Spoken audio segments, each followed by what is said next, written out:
Nolan, good to see you. An interesting topic today, the concentration risk lurking in your portfolio. A lot of investors have large positions in S&P 500 index funds or in mutual funds that use the S&P as a benchmark. Stocks are up quite a bit this year, which of course is good news for your portfolio, but most investors probably don't realize that 80% of the gains we've seen this year are due to only 10 stocks. What's going on here? Yeah, so Erin, this is what's called concentration risk. This is just really the risk in a portfolio that when you are doing index investing or when you're doing investing in general into a broad-based mix of investments, that your primary growth or primary gains are only from a small handful of your actual investments. This does happen once in a while. There are years when you see sectors like technology and healthcare just skyrocket compared to other portions of the market. But when you look at a chart like this really just goes on to demonstrate of the S&P 500, of the gains in the S&P 500, the 20% or so far this year, most of that has just been from a few different stocks. So unless you were overweighted into those individual securities, chances are you're falling behind the market just a little bit so far this year. Mm-hmm. So just to put this into perspective, we haven't seen concentration like this in 50 years, since 1973. And as we talk this through, I want to show you one more visual, which shows the FANG stocks and how they are distorting returns of the S&P. So again, Nolan, as we look at this, what risk does this present? Yeah, this concentration risk in a portfolio, the way it's demonstrated is when you have kind of like big market events. We had a couple back in the 70s and 80s, dot-com bubble in 2000, housing crisis in 2008. When you run a portfolio that has concentration risk, you run the risk of that sector failing individually and then drastically affecting your portfolio when you're expecting a certain result.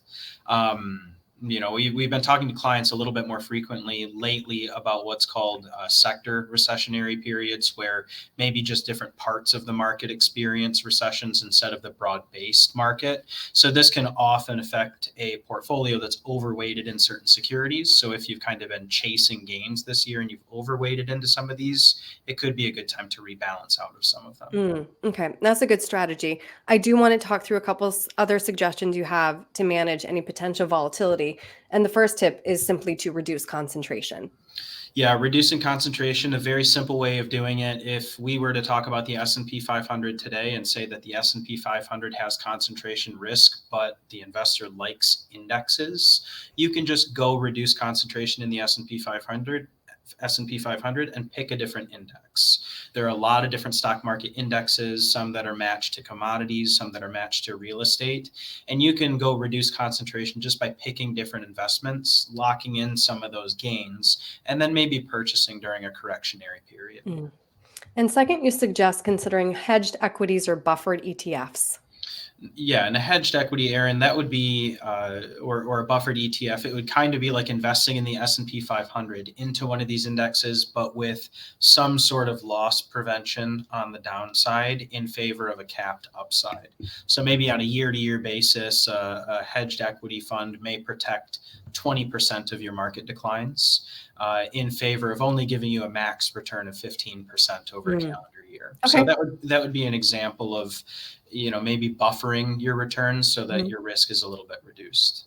And then another option, we've chatted about this before, structured notes. Yeah, and structured notes are one of our favorites. It's a type of bond that's 12 months in duration. And what a structured note does is it links up your investment with a few different stock market indexes and gives you a point-to-point period where if the market drops greater than 30%, you have risk of loss. And as long as the market doesn't drop greater than 30%, there's very little risk of loss of capital, and they give a pretty good rate of return in the meantime. So this would be a way to maybe invest in an index, but in a more friendly wrapper. So instead of investing in traditional stocks with all their daily risk and all the risks associated with them, you can do a lot of the same investing, but in a bond wrapper, which is a little bit more secure. Interesting. I love it when we get to do a deep dive on these kind of topics, kind of a peek under the hood about how these things work. If somebody has any questions, though, about how their portfolio is constructed, how can they reach you? So they can call us 616-301-2581 or our website, cornerstone-rp.com, and just fill out the contact us box at the bottom of the page. All right. Nolan, thank you. Thanks, Erin.